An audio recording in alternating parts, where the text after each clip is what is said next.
and welcome to another ASMR video here on the channel. Now, sorry, it's been a little bit over a week. I feel like I keep apologising for not uploading, but I promise we will get back into a better routine of uploading.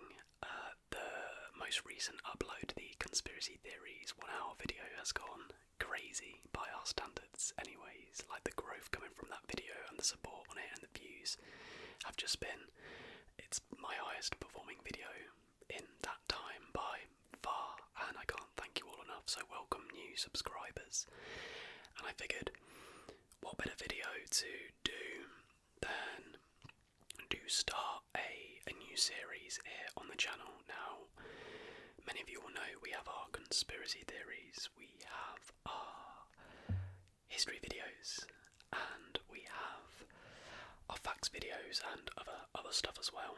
So today, as you can tell by the title, we're starting ASMR mysteries. Now, kind of similar to conspiracy theories, but they're more sort of grounded in reality, and they're more things that have happened. They're just things that can't necessarily be explained. Now, today we're looking at the death slash disappearance slash the incident of Elisa Lam, or Elisa Lam. I might have to check that before we carry on with the video, but I think it's Elisa Lam. But basically, I think it was a documentary on Netflix. It was like one episode about this, and it's just a crazy story, but we are going to break it down. Now, I am going to do like a little disclaimer here. This may not be the most relaxing topic necessarily. Obviously, we're going to whisper and take a chilled look at it, but if you're like super sensitive, you might find it a little bit distressing. Like, a lot of ASMR artists do true crime videos and give a little bit of a disclaimer, but it's not too bad. It's nothing that's going to scar you for life. It is just, with this case, it's a little bit creepy, so you've been warned. If you feel that's not up your street, then go watch another one of my other videos. Got some great content. Thanks. So yeah, I reckon without further ado, let's get into the incident of Elisa Lam. Elisa Lam's death in a water tank at the notorious Cecil Hotel shocked Los Angeles in 2013. To this day, nobody knows how she died or how her body got there. In 22 years of doing this job as a news reporter, this is one of those cases that kind of sticks with me, because we know the who, what, when, where, but the why is always the question, said NBC LA reporter Lolita Lopez, in reference to the mysterious death of Elisa Lam. To this day, nobody knows how exactly Elisa Lam died. We know that the 21-year-old Canadian college student was last seen in the Cecil Hotel in Los Angeles on January 31st, 2013. But the infamously chilling hotel surveillance video that captured the bizarre final moments before her disappearance, let alone the other details that have emerged since, have only elicited more questions than answers. Ever since her body was discovered in the hotel's water tank on February 19th, her tragic demise has remained shrouded in mystery. Although the coroner's office ruled her death as an accidental drowning, these strange details of Lam's case have fueled rampant speculation about what may have really happened.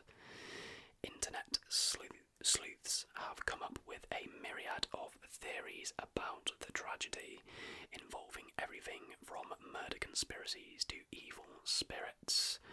But when it comes to the disturbing death of Elisa Lam, where does the truth lie? So before we start breaking it down, I just want to, like I prefaced in some of the conspiracy theory videos, obviously this is, regardless of the why and sort of the how, this is a very tragic incident where, you know, a young woman has died, and this, by exploring these sort of theories and this mystery, isn't in any way to disrespect her. it's just because the sort of situation is so mysterious and so interesting and almost so unexplainable. It's interesting to talk through. So yeah, so let's move on. The vanishing of Elisa Lam. So on January 26th, 2013, Elisa Lam arrived in LA. She had just come by Amtrak train from San Diego and was headed to Santa Cruz as part of her solo trip around the West Coast. The trip was supposed to be a getaway from her studies at the University of British Columbia in Vancouver, where she was originally from. Her family had been wary of her travelling by herself, but the young student was determined to go it alone. As a compromise, Lam made sure to check in with her parents every day of the trip to let them know that she was still safe. That's why it struck her parents as unusual when they didn't hear from their daughter, on January 31st, the day she was scheduled to check out of her LA hotel, the Cecil. The Lams eventually contacted the Los Angeles Police Department, and the police searched the premises of the Cecil but couldn't find her. Police soon released surveillance footage taken from the cameras at the Cecil Hotel on their website. This is where things take a truly bizarre turn. The hotel video showed Elisa Lam in one of its elevators on the date of her disappearance, acting rather strangely. Now, obviously there's nothing super sensitive, but I'll put the footage on screen now as I'm talking about it. It's a little bit unsettling, just because her behaviour is so strange. But in the pixelated footage, Lam can be seen stepping into the elevator and pushing all the floor buttons.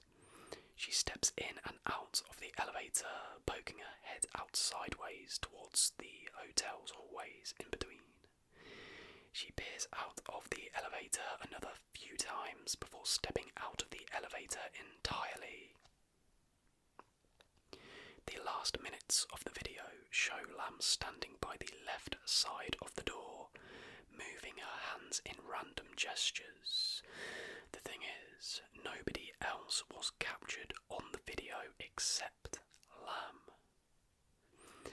Public reaction to the inexplicable video crossed all the way to Canada and China, where Lam's family is originally from. The 4-minute video of Lam's strange elevator episode has amassed tens of millions of views. Moving on to the accidental discovery of the body. On February 19th, 2 weeks after the video was published by authorities, maintenance worker Santiago Lopez found Elisa Lam's dead body floating in one of the hotel water tanks. Lopez made the discovery after responding to complaints from hotel patrons about low water pressure and a weird taste coming from the tap water. I mean, how harrowing is that? This is really ASMR friendly content. According to a statement made by the chief of the Los Angeles Fire Department, the tank in which Lam's body was found had to be drained completely and then cut open from the side to remove her 5'4" frame. Nobody knows how Lam's corpse ended up in the hotel's water tank, or who else might have been involved, or what else. Hotel staff told authorities that Lam was always seen by herself around the hotel premises. But at least one person did see Lam soon before her death, at a nearby shop eerily named The Last Bookstore. Owner Katie Orphan was among the last to see Elisa Lam alive. Orphan remembered the college student, buying books and music for her family back in Vancouver. It It seemed like Lam had plans to return home, plans to give things to her family members and reconnect with them, Orphan told CBS LA. When the autopsy results for Lam's case came out, it only served to ignite more questions. The toxicology report confirmed that Lam had consumed a number of medical drugs, likely to be medication for her bipolar disorder, but there were no indications of alcohol or illegal substances inside the body. On to the next section. An incomplete autopsy fuels wild theories of what happened to Elisa Lam. Soon after the toxicology report came out, amateur sleuths began poring over any information they could find in hopes of solving the mystery behind the death of Elisa Lam. For example, one summary of Lam's toxicology report was posted online by a Reddit sleuth, they really like that word, sleuth, with an obvious interest in medicine. The breakdown pointed out 3 key observations. Number 1, Lam took at least one antidepressant that day. 2, Lam had taken her second antidepressant and mood stabilizer recently, but not that day. And 3, Lam had not taken her antipsychotic recently. These conclusions suggested that Lam, who had been diagnosed with bipolar disorder and depression, may have not been taking her medications properly. It is an important finding to note, given that the use of antidepressants to treat bipolar disorder can risk inducing manic side effects if done without caution. Some sleuths, that bloody word, have understandably latched onto this detail and suggested it was a likely explanation behind Lam's strange behaviour in the elevator. Hotel manager Amy Price's statements in court strongly support this theory. During Lam's stay at the Cecil Hotel, Price said that Lam was originally booked in a hostel-style shared room with others. However, complaints of odd behaviour from Lam's roommates forced Lam to be moved to a private room by herself. But even if Elisa Lam had been suffering from mental issues, how did she end up dead? And furthermore, how did she end up in the hotel's water tank? The autopsy did not show any foul play from the evidence that was processed, but the coroner's office noted that they were unable to do a full examination because they could not examine the blood from Lam's decomposing body. So, moving on to the next section, who's responsible for the death of Elisa Lam? David and Yina Lam filed a wrongful death suit against the Cecil Hotel several months after their daughter's death was uncovered. The Lams' attorney stated that the hotel had a duty to inspect and seek out hazards in the hotel that presented an unreasonable risk of danger to Lam and to other hotel guests. The hotel fought back against the suit, filing a motion to dismiss it. The hotel's lawyer argued that the hotel had no reason to think that someone would be able to get into one of their water tanks. Based on court statements from the hotel's maintenance staff, the hotel's argument is not entirely far-fetched. Santiago Lopez, who was the first to find Lam's body, described in detail how much effort he had to exert just to find her body. Lopez said that he took the elevator to the 15th floor of the hotel before walking up the staircase to the roof. Then, he had to first turn off the rooftop alarm and climb up on the platform where the hotel's 4 water tankers were located. Finally, he had to climb another ladder to get to the top of the main tank. Only after all of that did he notice something unusual. I noticed the hatch to the main water tank was open and looked inside and saw an Asian woman lying face up in the water, approximately 12 inches from the top of the tank, Lopez said, as reported by LAist. Lopez's testimony suggested that it would have been difficult for Lam to make it to the top of the water tank on her own, at least not without anyone noticing. The hotel's chief engineer, Pedro Tovar, also made it clear that it would be difficult for anyone to access the rooftop where the hotel water tanks were located without triggering any alarms. Only hotel employees would be able to deactivate the alarm properly. If it was triggered, the sound of the alarm would reach the front desk, as well as the entire top 2 floors of the hotel. Interesting. Los Angeles Superior Court Judge Howard Arm ruled that the death of Elisa Lam was unforeseeable because it had happened in an area that guests were not allowed to access, so the lawsuit against the hotel was dismissed. Now, taking a step backwards, we're going to take a little look at the chilling backstory of the Cecil Hotel, and this is kind of what fuels a lot of the more paranormal arguments around this story. So, Elisa Lam's mysterious demise was not the first thing to happen at the Cecil Hotel. In fact, the building's sordid past has earned it a reputation as one of the most supposedly haunted buildings in LA.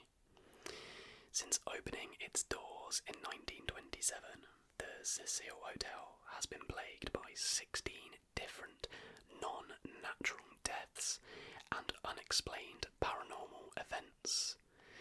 The most famous death associated with the hotel, other than Lam's, was the 1947 murder of actress Elizabeth Short, aka the Black Dahlia, who was reportedly seen drinking at the hotel bar in the days before her grisly demise. The hotel has also hosted some of the country's most notorious serial killers. In 1985, Richard Ramirez, also known as the Night Stalker, lived on the top floor of the hotel during his monstrous killing spree. The story goes that after a murder, Ramirez would dump his bloody clothes outside the hotel and return half naked. Back then, the hotel was in such disarray that Ramirez's nude stunt barely raised an eyebrow. 6 years later, another murderous patron moved into the hotel, Austrian serial killer Jack Unterweger, who earned the nickname Vienna Strangler. With such a macabre history, one would think that the Cecil Hotel would soon be condemned, but actually, the building was recently granted a landmark status by the Los Angeles City Council. Of course it did. The hotel was given the distinction because of the building's opening back in the 1920s, which is considered the beginning of the lodging industry in the United States. Meanwhile, the tragic death of Elisa Lam at the hotel has inspired pop culture adaptations, like Ryan Murphy's American Horror Story Hotel. Side note, this probably isn't that interesting to a lot of you, but I tried to get into American Horror Story. I absolutely hated it. I literally only watched like the first 5-6 episodes of season 1, and I thought it was the most twisted, weird thing. So yeah, I'm gonna get past it. During a press conference for the show, Murphy stated that the new season was inspired by a surveillance video from an LA-based hotel that surfaced 2 years ago. The footage showed a girl in an elevator who was never seen again, an obvious reference to this Elisa Lam incident. More recently, a gaming studio came under fire after users of the game Yik, a post-modern RPG, found undeniable resemblances to Lam's case in the storyline. In one scene of the game, main character Alex receives a video file showing another character, Sammy, in an elevator. The elevator door opens to reveal an alternate dimension on the other side.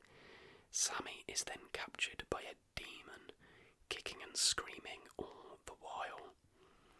And there is actually what some people think happened to Elisa.